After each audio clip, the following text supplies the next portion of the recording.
Hi, my name is Aruj Bansal and today we will be solving the problem mask policy.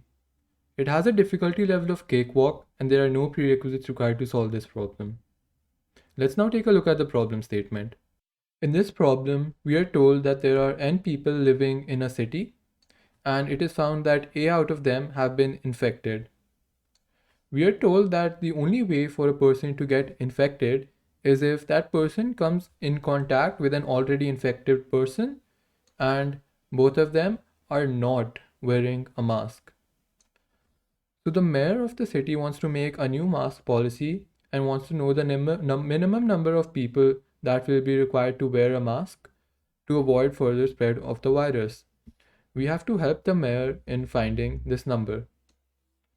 Let's also go ahead and examine the constraints because sometimes they can give important hints about the time complexity of the problem. So we have up to 10 to the power 5 test cases and n can be up to 10 to the power 3.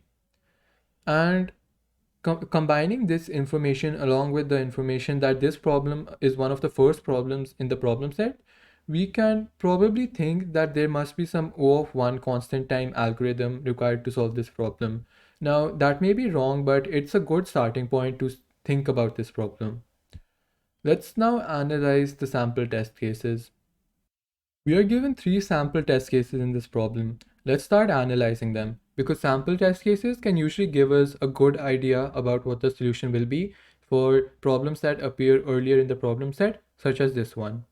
In the first sample input, we have n is equal to 2 and a is equal to 1, which means that there are a total of two people with one infected person and one non-infected person. Here we can simply provide a mask to either the first person, which is infected or non-infected, and the second person, which is also non-infected or affected.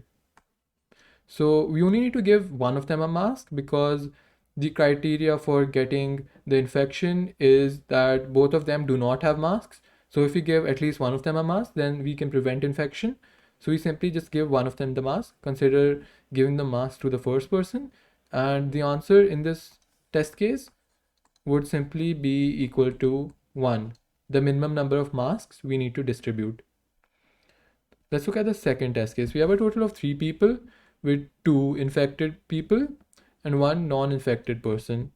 Again, the criteria is that for 2 people to spread the infection, at least one of them must be one of them must be infected, the other must be non-infected, and both of them must not be wearing masks. So if we provide a mask to the non-infected person here, then we can see that both of the infected people will not be able to transmit the virus to the non-infected person because the non-infected person will always be wearing the mask.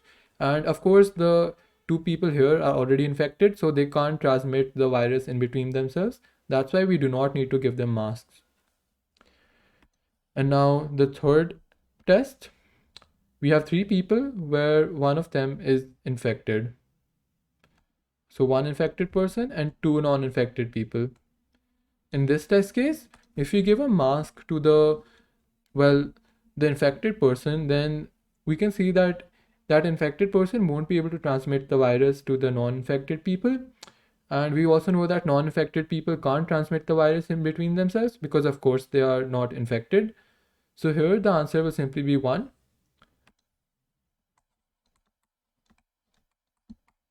Also, the answer for the second test case will be 1. So the answer for all 3 test cases is 1.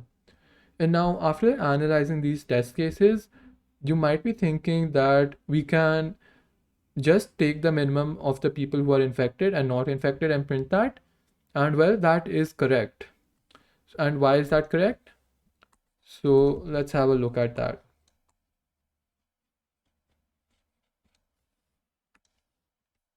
Now consider a set of infected people.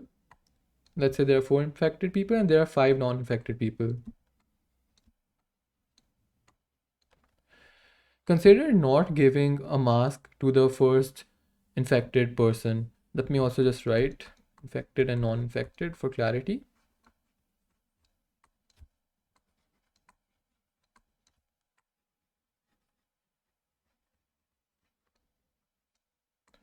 Four infected people and 5 non-infected people. So here n will simply be equal to 9. All right. Consider not giving a mask to the first infected person. Now, this means that this person will be able to infect any not infected person who doesn't have a mask, which means that we have to give a mask to all of the non-infected people in order to save them from this person that we are definitely not giving a mask to. And here, notice that we shouldn't be giving more masks. Well, notice that we shouldn't give masks to the rest of the infected people because we are already giving masks to all of the not infected people, and the infected people can't transmit the virus in between themselves. So in one case, we just want to consider giving masks to all of the not infected people, and we won't be giving masks to any of the infected people. And in the other case, consider giving a mask to this infected person. Well, we can see that if we don't give a mask to the next infected person, then we again have to give a mask to all of the not infected people. So we give a mask to all of the infected people because we've already considered the case where we give a mask to all of the not infected people. So we give a mask to all of the infected people, and here we shouldn't be giving a mask to any of the not infected people because they can't spread the virus in between themselves, and if they come in contact with any infected person, at least one of them will be wearing a mask, which is the infected person. So we don't give a mask to any of the not infected people, and here we consider the answer to be A, and for the non-infected people we consider the answer to be n minus A.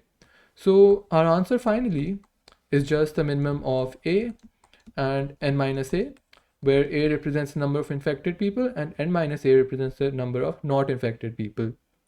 So the time complexity for doing this will simply be O of 1 constant time, because this is just simply a minimum print statement. You just print minimum of A and n minus A, which is constant time O of 1. So this was a pretty interesting problem because of this observation. And now let's take a look at some Python and C++ code for this, along with an error code. So the Python code for this is extremely simple. We just input the number of test cases. We loop over the test cases. We input n and A. N is the total number of people. A is the number of infected people. And we use the input.split function, which basically takes in the string and then it removes the white spaces, which are empty spaces. And then it converts each of the individual strings, which are the integers. Well, they are still stored as a string data type in the language. So we convert each of them to an integer using the map function, and we apply the int function to every string returned by input.split. Sorry about that. And then we finally print the minimum of n minus A and A. Pretty simple code here. Let's look at some C++ code. So make sure you include these two lines just for fast input output. You don't need to understand what they do, and even pretty advanced competitive programs don't know what they do. So yeah, just include them in all of your programs and you'll be good to go with fast input output. You take in the number of test cases, you loop over the number of test cases, and I've made an independent solve function. You have n and A, you input them, and you just print the minimum of n minus A and A. All right, so let's take a look at an error code for this. We take in the number of test cases, loop over the test cases, we take an input, but here notice that we've missed out on converting our string input into integers. So we can't actually subtract them, and this code gets a runtime error.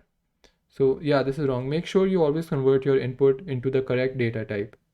That should be the takeaway from this error code. All right, I hope you enjoyed solving this problem, and I hope you enjoyed my solution for it. We post videos on problem solutions weekly on this YouTube channel, so you should definitely subscribe to it and press the bell icon to stay notified about those uploads. And I'll see you in the next one.